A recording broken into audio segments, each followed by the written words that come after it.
Hey everyone, Tactics here with yet another 0.1% route walkthrough here, where in this video I'll be going over a plus 27 tyrannical Galakrond's fall, discussing not only the route that were used here, but potential variations, and also some easy to miss tricks and tech to help you get this key down in time and push towards that Mythic Plus title. As always, if you're looking for some of the other dungeons with a similar video style, I have those linked down in the description below or over on my channel. Plus, if you want to catch me live pushing all of these keys, come stop by my Twitch channel at Tactics and say hi. Otherwise, let's get into the key here, where we are going to do a little bit of a skip right off the start here, so we can get good value from having Lust and all cooldowns right at the beginning of the key. So we're going to Shroud Invispot perfectly fine here. What you do want to be worried about is these time slicers here. This one in particular patrols back and forth, so we're going to use a sap on it, but any kind of threat reduction CC or something like that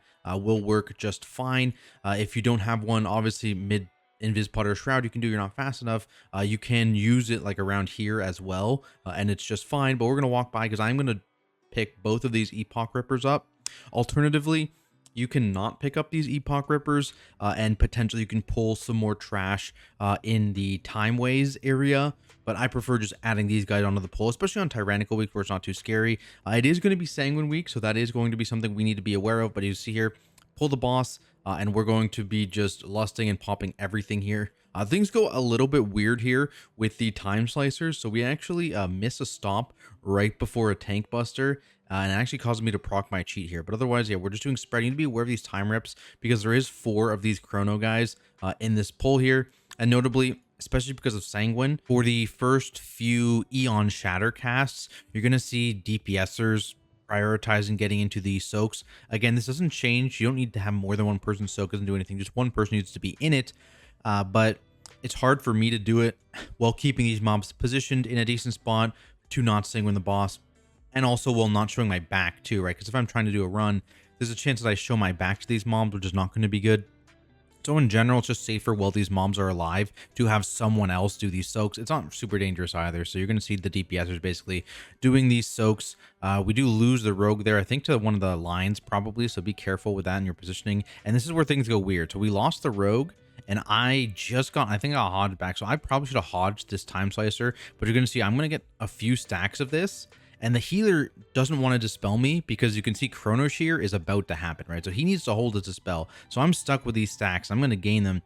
The goal here is to bubble taunt. But again, I don't want to bubble taunt too early here because I want it to last through the Chrono Shear and also buy me a few seconds so we can heal off the debuff and dispel it before my bubble expires.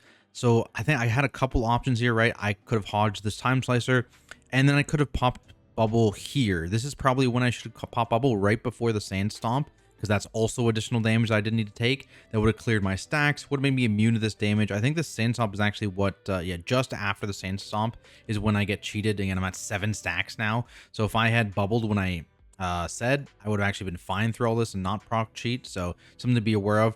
You do want to make sure you have a very, very large cooldown as a tank for when this first Chrono Shear comes, because you're always going to have trash alive for it, right? You're never going to kill this trash fast enough that they're not going to be up for the first Chrono Shear. The second one, you're hoping you don't have anything alive, I think, for sure. But that first one, you need to make sure you have something big planned. That's why I usually bubble taunt. I was just a tad late there on it.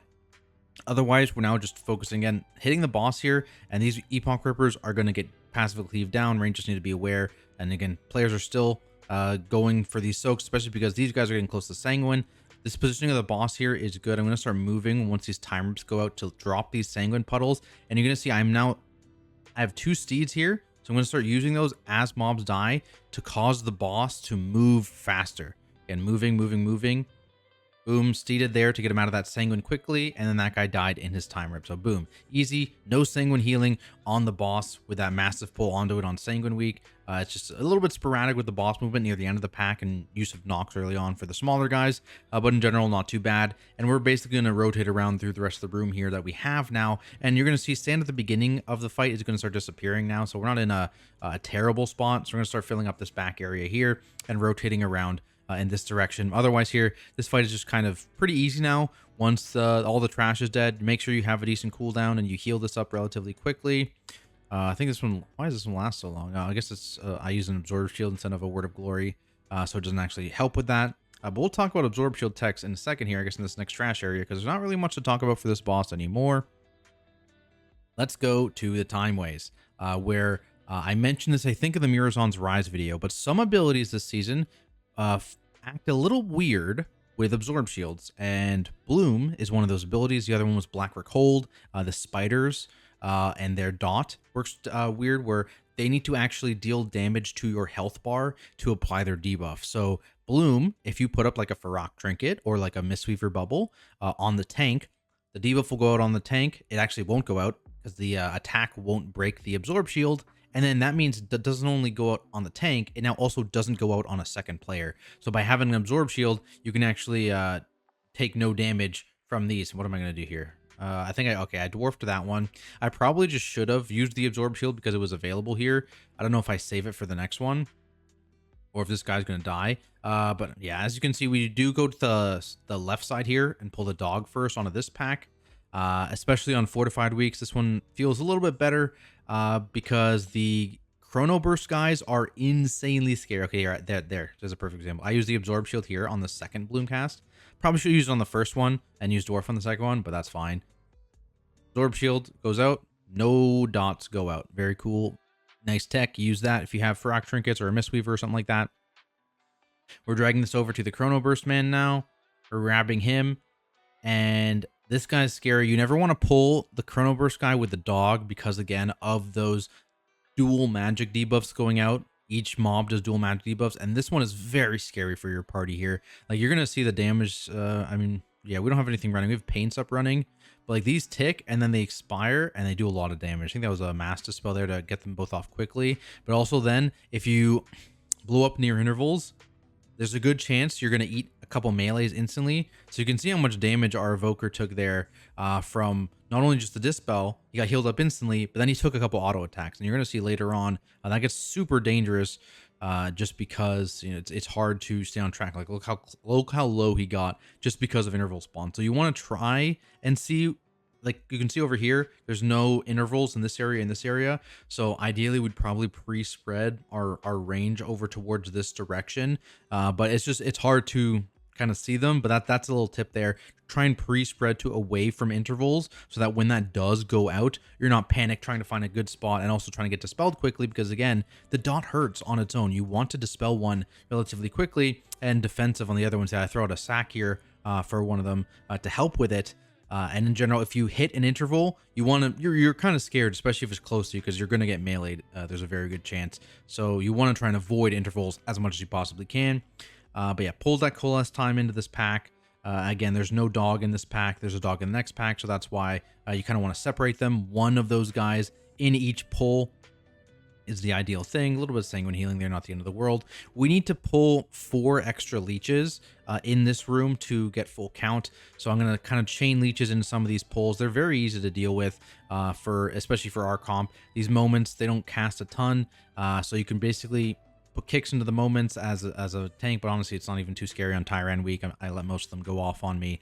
And we're just using stops on the leeches, sometimes a kick too even, but in general, it's not too big a deal. So we add 2 leeches into this pull, and then we're going to add 1 leech into the pull, our last pull of this area, and I believe 1 leech into boss is what we usually have been doing. Just staying on top of kicks here, make sure you're pointing the frontal away. And again, I might have used my Absorb Shield again there to stop the Bloom. Yeah, I did. Yeah, big Absorb Shield tech. Farok Trinket, very good against these mobs. And then we're just going across the room. This is our last pack. You have to kill these 3 mobs in particular, and that will start the RP now. And so we're going to kill them. Oh, and this is where the Chrono Burst stuff gets weird. So again, I think that's one thing we need to do a little bit better, is like look at where to pre-position and maybe ping it or put markers down or whatever. Because like this area over here is relatively clean, right? But this area and this area is not. So we probably should have pre-moved in through this area, because you're going to see these are going to spawn like quite a few intervals right here. Like 4 intervals from one spawn, which is not ideal at all. And I was luckily close enough that I could pick them up relatively quickly. Or I think actually they might have initially gotten aggro on the healer. Yeah, actually, yeah. So they got initial aggro on the healer, which is why they didn't actually. Oh, they did actually get 2 melees off, but they didn't get 4 melees off. So scary. Again, very, very scary to spawn those intervals, because there's a good chance you're getting meleeed. Yeah, we get some deaths to the Chrono Burst here. Uh, yeah, just like, again, it's just the Dispel into the interval spawns, right? So I was kiting for Sanguine. I probably should have kited in the other direction because, again, that was where the open area was. And we actually end up backing into some leeches here, which we're just going to pull into the boss. Yeah, cool. Okay, so that's this area. The big thing is separating those big mobs and handling those magic debuffs, personaling, spreading correctly, and avoiding those intervals. We're going to pull the leeches into the boss because, again, it's not too big a deal. We're one leech up here, so I'm pulling boss. And notice my positioning here. It's a stationary boss, and this is Sanguine. So I don't want to pull these leeches into the boss, so I have them actually kind of like beside me, behind me kind of deal. And we're just making sure we manage their kicks and stops. Boss is casting here, so I am now allowed to leave a little bit. As you can see, there's nothing weird going to happen there. So I want to make sure I pull this again away from the boss. I should have hodged it already here, I think. Yeah, I got a little close. I probably should have hodged it like at this point. Just hodge it right here and then keep dodging these swirlies. It's a little weird, but it's okay. Nothing bad happens. And now let's talk about Chrono Faded. Okay. This debuff currently has one like kind of weird way how it functions, which isn't super clear. And then there's currently also a bug. So there's two things you need to deal with. First off, the weird thing. If you're moving when you're dispelled, you take an additional tick. If you are not moving when you're dispelled, you take no damage. You don't even take your own damage. You need to be stationary. So that's the first thing. That's just how the ability works. That's not a bug. That's just how it works. So if you're getting dispelled, you want to make sure you are stationary in the fast zone. That's number one. Number two, the bug. Currently, there's a weird bug where if you're in the same quadrant as the person being dispelled, you take an additional hit. So that is not ideal. Obviously, you don't really want to be in the fast quadrant anyways. You want to be in the slow quadrant to get the DR benefit. But, you know, sometimes two people are kind of cheating towards the fast area. You want to get this dot off quickly. You dispel, but someone is already also in that area at that quadrant, and they're going to take a double hit and sometimes die. So you know, take a breath, don't insta dispel, make sure people are in position before you rip that dispel, and make sure they are stationary before you actually rip that dispel. I think there's actually a weak aura out there for healers that will make the frame glow when they're both in the fast zone and stationary. I don't have it, obviously. I don't have a magic dispel, but I know that one is out there. The other thing is that we actually had a bit of a priority system in terms of how we handled these dispels and also externals. So the mage and the rogue in our group didn't really need externals. They're very, very tanky and have good defensive options to handle this. And so they were lower down on the dispel kind of priority list, where I think the mage is the lowest priority to dispel and the rogue is the second lowest, which means that they always kind of know, hey, we're going to chill in the DR zone. And then when it's we're going to wait to see what the other person is, and then we'll be the last to spell. Whereas the priest and the evoker here are the opposite. So the priest is always number one to spell. So he's always going to cheat a little bit towards the fast zone to get himself dispelled. Similarly, the evoker, as you can see there, always was cheating towards the fast zone already, dispelled basically instantly just standing still, and then the mage again already knows it's going to be DR zone. So by having the kind of 2-and-2 system, you can have a couple people cheat and a couple people know, hey, I'm going to be in the DR zone, and then that means that they really only need to kind of adjust their positioning with one kind of dispel combo, where it's like for the evoker and the priest, it's if they both get picked, he knows the priest is going first. For the mage and the rogue, if they both get picked, the rogue knows that he's going first for the dispel. So that's kind of the one little thing we did. Want to make sure we're dispelling that squishier target. And again, I will usually throw out an external, whether it's a sack, whether it's a spell warding, and what you can see there actually is pre-immunes. So we pre-immune a couple things in this fight. So he's going to pre-cloak here and actually pre-immune. It's just luck, right? This is just luck if you actually get it on you or not. And pre-immune it, but we only get one there. Spell warding does the same thing. I can throw a spell warding out. I think I do it on like either the dragon or the priest at some point, and that pre-immunes one as well later on in the fight. And it just any kind of immunes you have, you can cast them before the cast actually goes off, and hopefully skip one. Sometimes you get lucky, sometimes you don't. Otherwise, it's all about managing that Chrono Faded debuff. We're also going to rotate through defensives when this goes out. Zephyr does work because it's an AoE hit. So that, mass barrier, scales, of course, from the dragon, Sometimes we'll throw out a priest barrier as well. We're just kind of rotating through that to help people actually survive. And again, particularly the people that are worried here are the priest and the dragon in our comp. Lust is going to come up here as well on higher keys, and we just rip that as soon as it comes up. It's here, boom, it's gone. So something to be aware of there. Just going to rip that lust. You probably won't get it on fortified key is my guess. Maybe on a very, very high fortified key, you get this lust up still. But Tyran, you definitely do. But anyways, we're going to keep going here. We skip this dragon. Again, if you're all together, you can just run like this past the dragon. You can warlock gate it. You can also distract him midair, make it really easy. And we keep moving, and we do one dragon here. I think we do one dragon all the way down. You don't really need that the time in this dungeon, especially on fortified keys. You definitely only want to do one dragon at a time. On Tyran, if you have like CDs and if you had like a lust coming up, if you were like really fast or something, you could argue lusting a double dragon after this is a decent time save, but time's not really a crunch for you in this dungeon, so it's not a big deal. So yeah, I'm basically just going to chain to the next dragon when a previous dragon gets low.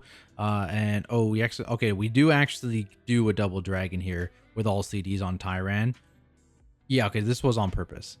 So we do the double dragon here. We instantly pop barrier, and basically we're just going to be chaining our defensives here.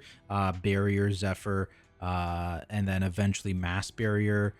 Things like rescue shield and squishier guys, because again, the most people that are worried here are the evoker and the priest in our comp, and so we're just AoEing these guys down. The prio damage in our comp is focusing one of the dragons, so it's going to die, you know, decent bit sooner, but we get a bit of extra cleave here because of it, so it's a bit of a time save. But again, it's not something you need to do, I think, on maybe on super high Tyran keys, but even then, I'm not sure you need to do this at all.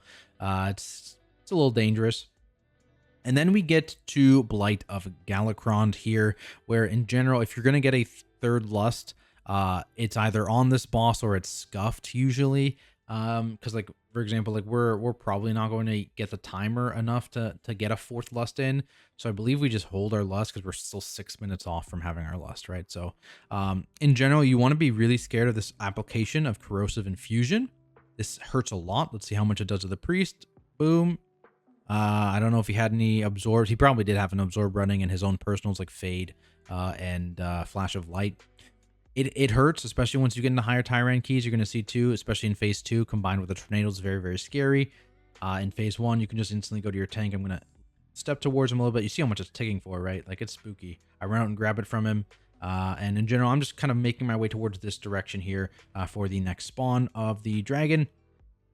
Corrosive infusion. That's with scales up. He still took a decent chunk of damage. It also does hurt tanks too, right? Don't be too lenient with the debuff actually application to you as well, tanks. It's quite scary. Notice that we are not using any combat drops in phase 1 because it's a very easy phase. You actually basically want to save your combat drops for phase 2. That's Vanish. That's Shadow Melds. That's Greater Invis, Feign, right? All those things. Obviously, if you have them early on, like if the first one targeted our rogue, for example, he could vanish it because he's going to vanish there anyways. Hunters have a very short cooldown and feign death, so you can use those in phase 1 if they're going to be back for phase 2. But if they're not going to be back for phase 2, you don't want to use them, basically. Boss pushes at 80% here, and this is where the spooky phase comes. So, you know, the overlap of the infusion and the winds is what you're most scared for, and so personals and externals are assigned to help that player out because they need to hold it for a few seconds. It goes on our priest here. I'm gonna sack him. He's gonna, you know, pop his own personals here to make sure he's good because he has to live a couple ticks during these wins. And again, I'm going to pop some defensives here when I pick these up during the wins as well. And the wins are pretty scary in their own right. So we popped Zephyr on that wind. You know, we've got, I think we also had actually a Mage Barrier running as well. And we're going to have, I think, maybe Disc Barrier for the next one in Scale. So those wins are scary, right? You want to pop AoE defensives on those to help. They're on our Evoker this time. He's just going to pop his own scales here to assist with that. He's going to be in a little bit of danger. We pain sup him. That's the external we give him because obviously I used my sack on the previous one, so don't have that available to help there. I could have also spell warded there. That could have helped as well. I wonder if I spell ward the next one or we get a dodge here. Let's see. It goes on a mage. Yeah, so it goes on the mage there, so we do get to greater invis that. No issues there, and we get kind of clean sailing for the rest of this phase, because of course the boss is going to transition at 50% here. So this is like the scariest phase of the fight. The winds hurt a lot. The corrosion is coming out relatively frequently, and you know, if you have combat drops to stop those infusions, it actually makes that phase so much easier. So you know, being a night elf, having some classes that can drop combat there to prevent that from going out, very useful for sure. Last phase is not too bad. You know, again, basically we're going to try and pass this between, I think it's usually me and the rogue. So, you know, that's going to go out. I think went on the mage, so he's going to pass it to me. And then from here, it's usually me and the rogue that are going to pass it between each other. Necrofrost can be cleansed not only with freedom effects, but CCs as well. So we kind of rotate through. I freedomed that one off. The next one is going to get like feared off, I think, by the priest, maybe Dragon's Breath even by the mage. Something to note though, I didn't pre-freedom. It can get weird and bug out, and you keep the debuff sometimes if you pre-freedom the effect. So we actually wait for it to go out and then freedom it. Again, another weird bug on a boss in this dungeon, so something to keep in mind. Notice how we're not baiting too far away. Oh yeah, I passed it to the mage. I don't know if that was intentional or not, but probably not. I probably meant to attach it to the rogue there. Just something to keep in mind. We're basically heavily communicating when things are getting passed, because, you know, defensives need to be popped because of how hard it actually hits here. I grab it back just to refresh my timer on it. Boom, it's gone, and just kind of a repeat from there. Very hard hitting dot, especially when you pass it. The initial take is the scariest, but also the dot's nothing to scoff at either. So just be aware of that, and try and do good baits on these blade breaths. Right, this is the only time the boss moves, so you want to make sure that you're baiting into some empty space, and then when you can, pulling this guy over towards it for effective cleave, and not putting any damage in those Necrofrost, instead using CCs and freedom effects to clear them. All right, that is this boss. Now, little tech you can do here. So at this point in the dungeon, what would happen is our evoker would actually teleport out of the dungeon, use his dungeon teleport, and he would actually change to Devastation, because Devastation slams the last boss. It does a ton of damage. And so that's what we've been doing now, I think. We're testing out, so that's something to keep in mind. You can teleport out with all this RP and be back relatively quickly. And again, timer's not too scary. So there's potentially some tech. It's also a thing in Murazon's Rise. You can have people zone out after they kill the whatever third boss you're doing, either whether it's Morchi or Timeway or the Battlefield. And then while everyone's running to that 3-pack, someone or multiple people can zone out as long as someone stays in to trigger the RP and put the new spawn point in. They can change their talents for specifically the last boss and then zone in after that, which is pretty useful. So something to keep in mind here. We just do a double pull off the top here. All this trash is relatively straightforward. I don't know. There's not too much to talk about. You know, it's double pull into single pull into the last pull. Only thing to note for this last pull is you want to pull it a little bit deeper. Not too deep, but a little bit deeper to trigger the RP. Like around here. Boom. And you see the big portal and Chromie spawns. That means the RP has started, and you just want to chill here. If you are playing in this room and the boss activates, the knockback affects you. You get knocked across the room. It's not ideal. By playing out here, I don't believe the knockback actually hits you. Like you can see here, it would have already, I think it would have happened like now. You can see we don't get knocked back because we're not quite in the room. Otherwise, though, we are just going to be killing this pack off. That's our count here, and we're going into a Ridicron. So, Ridicron, the big thing is you want to be dumping your damaging CDs, especially if you're a longer CD class. Right? We're playing Rogue Mage, so relatively should lower cooldown specs. You want to make sure you're dumping your damage into the boss health, which is, you know, the energy, the boss health, whatever, not the shield, the Earth Surge, Upheaval Shield, whatever it's called. That is not ideal because that's not going to really help you unless you're not going to actually drop a phase by putting boss damage into the boss's health. That's the only situation where it's kind of whatever. But usually by putting more damage into the boss's health itself, you can skip one of those Earth Surge phases. So something to keep in mind. Combat drops, also very good here. You can see he doesn't get the massive dot, which is quite scary on higher tyrannical keys. You're going to see where if that ever happens on someone who can't combat drop it, we have to give them quite a few externals and stuff like that to actually have them survive this hit. Because like this is The Evoker and the Priest don't have that debuff, right? Like there's no debuff on them, but they still almost die. This is a lot of damage. I don't know if Zephyr actually helps on that ability. Actually, we pop Zephyr there. Maybe Scales as well, I didn't actually see. But you want to make sure you have some things running for that hit there, even if you did immune off the dot on the one player. And if the player does get a dot, like they need externals or some big CDs. We're also going to be spell warding if the priest or the dragon get picked for that one, just to prevent the dot from going out on them again, because obviously the mage and the rogue can prevent it themselves. They don't need help. So just something to keep in mind. The other thing to keep in mind, actually, which I didn't do there, is this boss actually can parry for some reason, because I guess he's considered like a raid boss level or something like that. So you should actually be turning this boss around for that shield phase and putting him over there. I didn't do it there. I wonder if I do it on a later one, but you should be turning this boss around a little bit, just so if you have melee DPS, just so they don't actually get parried. So they don't get parried during that phase. It's not a massive thing, but it is just a nice little thing that you can do. Just requires a little bit of movement on the tank's end, which is not a big deal. This is always the scariest part for the tank, because this is where you get chained up. I think I go to like 9 stacks here. It's a lot, very scary. So that's why I saved Sentinel for that. Rogue stops the thing, and this circle's fake if someone combat drops it. So you can just already pre-move into it. We commit barrier here because, again, very scary. Want big CDs for it. Rinse and repeat here. We are holding our Bloodlust for the last phase just to guarantee that the boss actually does die. And again, once we start getting to high boss energy, you're going to start to see people start to hold their offensive CDs, because they're going to need it to actually kill that last phase of the boss on a higher Tyran key. So that's the big thing there. You don't ever want to get to this boss. This like what, 5-minute boss fight or something like that. Let's just fast forward a bit and see.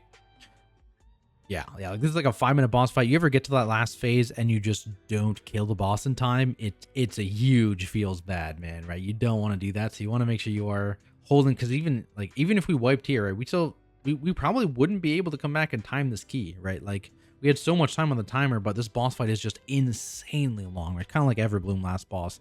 It's just super long. I wish they would stop making boss fights like this, which go on a timer with a massive absorb shield or damage reduction phase.